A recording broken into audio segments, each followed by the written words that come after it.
Kami santri PPNH, santrinya juga ramah tamah. Kami di sini menuntut ilmu, insya Allah dapat ridho guru. Amin.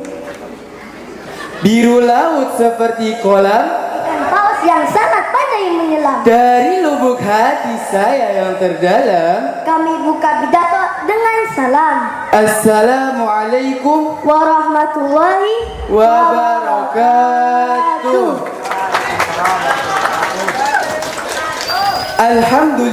Alhamdulillahi rabbil alamin, wa bihi nasta'in wa ala umuri dunya waddin, wa salatu wassalamu ala asrafil anbiya'i wal mursalin, sayyidina wa habibina wa maulana Kanjeng Nabi Muhammad sallallahu alaihi wasallam.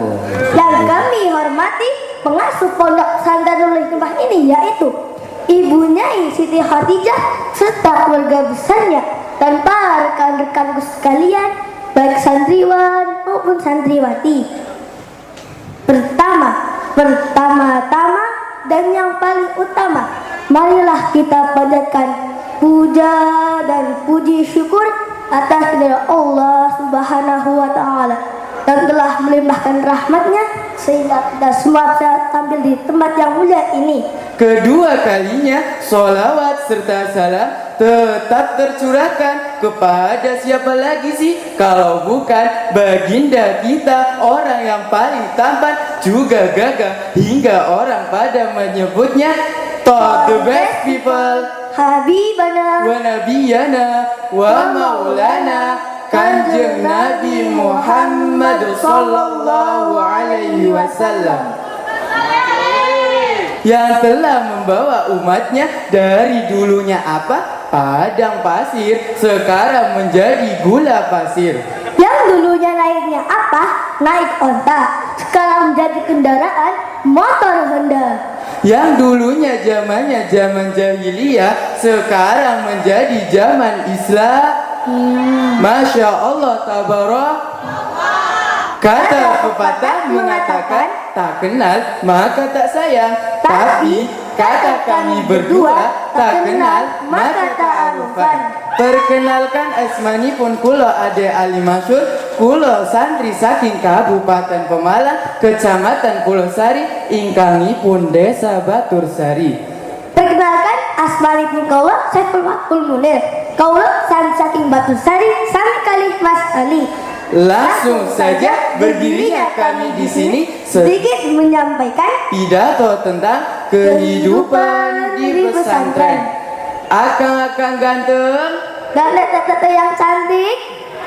saya mau tanya nih, Mau tanya apa Mas Ali Mansur?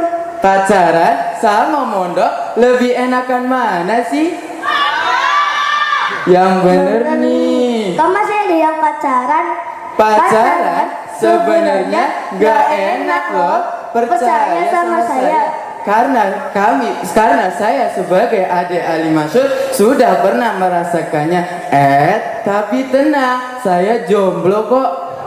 Pertanyaannya adalah, Ya, kenapa sih pacaran gak enak? karena pemuda-pemuda yang sudah mempunyai kekasih, Akan gelisah di malam minggu karena gak punya duit untuk pacaran. Apalagi terpaksa harus berangkat tapi gak bawa duit. Udah gak bawa duit, di perjalanan tiba-tiba turun hujan. Mungkin nih, jika kalian di posisi itu akan batin, lemes friend, dosa apa aku? Kalau saya jawab, pasti akan dijawab. Salah sendiri pacaran. Ya terus orang kudu kumaha. Kalau usah pacaran lah. Lah, nanti kan saya malu, teman-teman saya tuh sudah punya pacar. Nanti saya jomblo lah. Nah, kamu anak zaman sekarang Ngakunya umat Nabi Muhammad, iya dapat syafaat tapi malah beramai-ramai meninggalkan sholat. dan berbuat maksiat. A'udzubillahi min Zalik. jamaah. Oh jamaah. Alhamdulillah. buat sekarang yang masih pacaran-pacaran, ingatlah kata dari Mbak Awailatus Soleha yang gemoy ini. Ketahuilah, cinta bukan sumbernya dari bahagia, Tetapi ketiadaan cinta adalah sumber derita. Maka dari itu, janganlah kalian semua bergila-gila sama percintaan. takutnya nanti kalian salting Sampai sinting, lalu di ghosting. Kasihan. Jamaah, Oh jamaah, alhamdulillah. Cinta-cintaan boleh. tapi usahakan ta'arufan. Gak usah cinta-cintaan lah. Karena pacaran adalah perbuatan zina. Karena zina dilarang oleh Allah Subhanahu wa Ta'ala. Dijelaskan di dalam Al-Quran surah Al-Isra ayat 32 yang berbunyi, A'udzu billahi minasyaitonir rajim. Bismillahirrahmanirrahim. Wala taqrabuz zina innahu kana fahisyah wa sa'a sabila. Yang artinya, Dan janganlah kamu mendekati zina, karena zina adalah perbuatan yang keji dan jalan yang buruk. maka dari itu Janganlah kamu memikirkan pacar dulu, perbaiki akhlakmu dan kuatkan imanmu dan mondok bersamaku. Jamaah, Oh jamaah, alhamdulillah. Daripada mikirin pacar, mending ngaji bersama kami. Teman-teman, Woi, kalian sudah tahu belum? belum. Kita sebagai umat muslim sebenarnya wajib untuk ilmu. Apa iya? Iya, ada hadisnya kok. Hadisnya seperti ini. Thalabul ilmi faridatun ala kulli muslimin wal muslimah. Yang artinya apa tuh? Yang artinya menuntut ilmu itu wajib bagi seluruh umat muslim, laki-laki dan perempuan, Baik ilmu ukhrawi. maupun ilmu duniawi. Teman-teman, Woi, tahukah kamu Rasulullah Shallallahu Alaihi Wasallam pernah berdoa untuk diberi ilmu kepada Allah. gimana tuh doanya? Doanya begini, Ya Allah, berikanlah hambamu ini ilmu yang bermanfaat. Dan jauhkanlah hambamu ini dari ilmu yang tidak bermanfaat. Amin ya rabbal alamin. Maka dari itu, ayo mondok, Ayo mondok, ayo mondok. tinggalkan yang lama. Kamu fokus mondok aja. Kata-kata dari Mbak Ika Septiani. Kalau begitu, izinkan kami berdua menyampaikan tentang kehidupan di pesantren. Mungkin nih ada yang bertanya-tanya, apa sih mereka hidup di pesantren? Jauh dari orang tua, Segala sesuatu harus mengantri. terkadang tempatnya juga kumuh dan sebagainya. Mungkin itu alasan kenapa orang-orang tidak ingin masuk ke pesantren kan? Mungkin tidak sanggup jauh dari keluarganya, Tidak taat dengan aturan-aturan di pesantren, tidak sabar ketika mengantri dan lain-lain. Tapi semua orang mungkin memiliki kehidupan masing-masing. izinkan kami berdua mengatakan bahwa jalan hidup di pesantren adalah jalan yang bernilai. Dan juga yang indah. Kenapa sih bernilai? Karena tidak semua orang bisa mempunyai kesempatan dan kemampuan untuk belajar di pondok pesantren. Hanya orang yang mampu berkorban yang mampu melewatinya. Sekurang-kurangnya dengan berkorban, rela jauh dari orang tua. Hiduplah sebebas mereka yang berpondok. Terkadang iri dengan mereka yang mempunyai banyak waktu. Untuk bersenang-senang. Tapi ingat kata dari Mbak Arsyah, Waktu dapat menjadikan kita bahagia. akan tetapi waktu juga menjadikan kita menderita. Maka dari itu, Janganlah kalian semua bersenang-senang di dunia ini. Begitulah jamaah. Oh jamaah. Alhamdulillah. Satu hal lagi, kenapa hidup di pesantren adalah jalan yang indah?